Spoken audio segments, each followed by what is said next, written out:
if you're being like lied to consistently about what's really happening, and you hear like the other side of what's happening and that resonates more with you, ultimately I think that's a positive thing, right?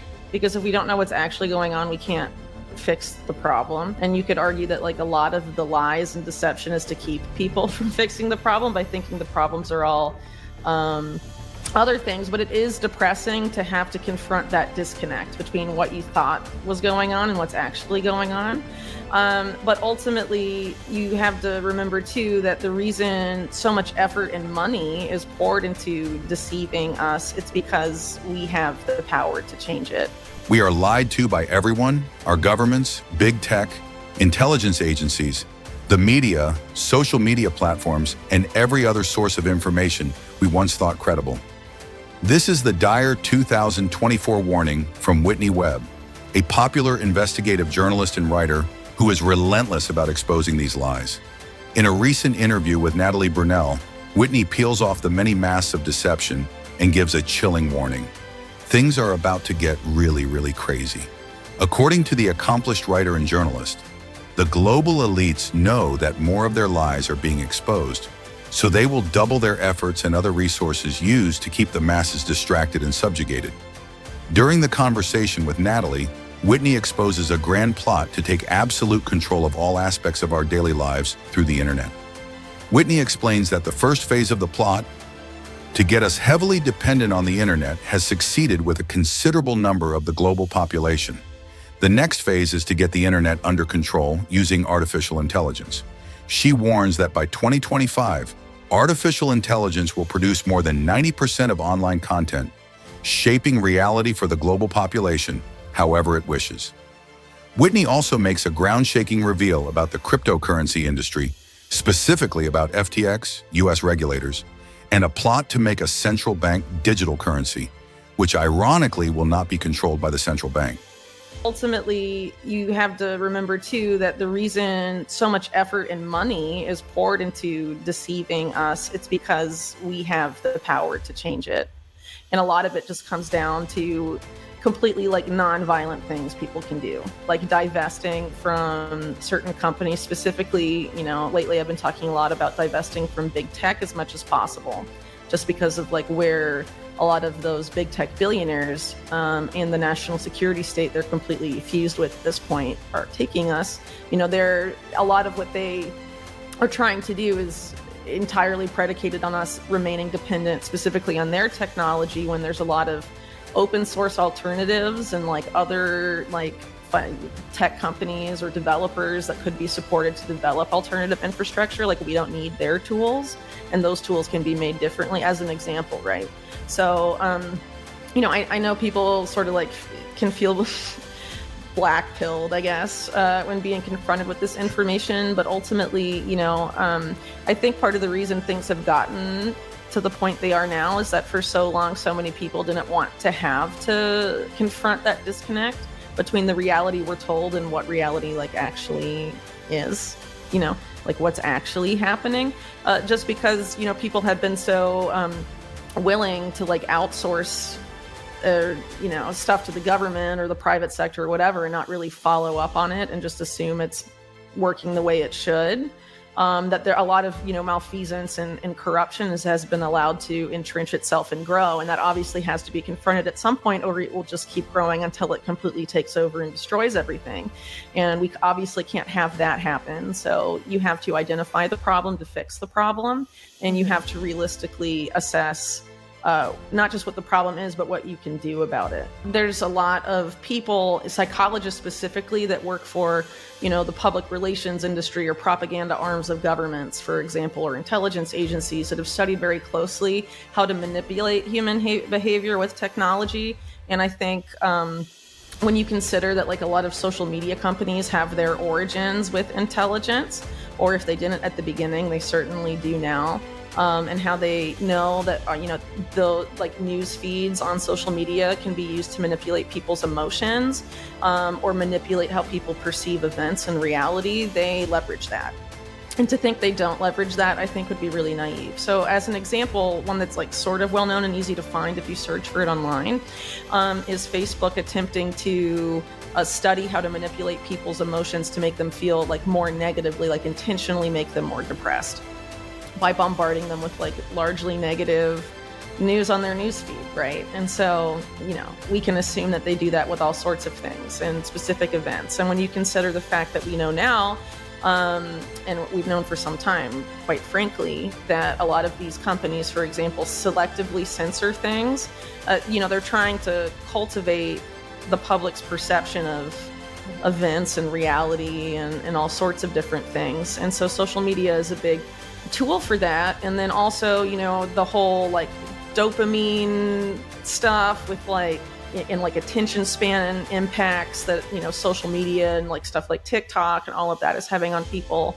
It's not really talked about enough. And for those of us that lived a decent part of our lives without that stuff, it affects us differently than like little kids that are exposed to that from extremely young ages. And how does that affect the brain?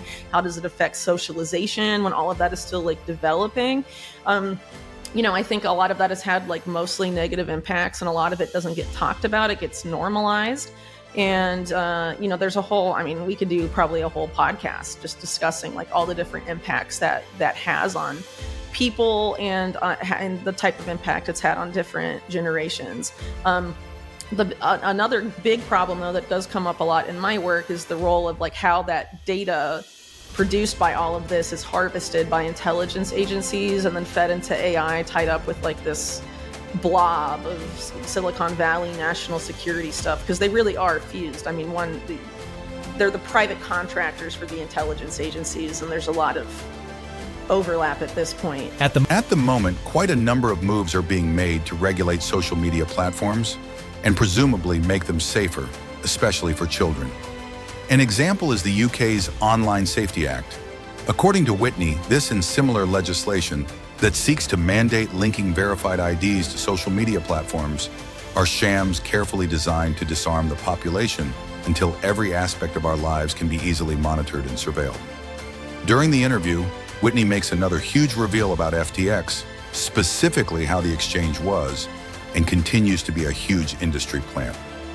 So you may remember from the FTX scandal last year that there was like this weird bank in rural Washington that's like basically like broom closet size, like one branch bank that had like less than, significantly less than like $10 million in deposits before it was bought by this entity called FBH Corp, which was basically the current chief compliance officer of Binance, Noah Perlman, plus Jean Chalopin, the chairman of Deltec, which is known for being a big bank for FTX, but is also one of the biggest banks for Tether, USDT, right?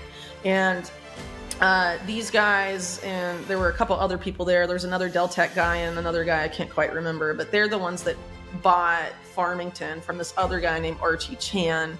And I wrote about Archie Chan specifically in his history last year.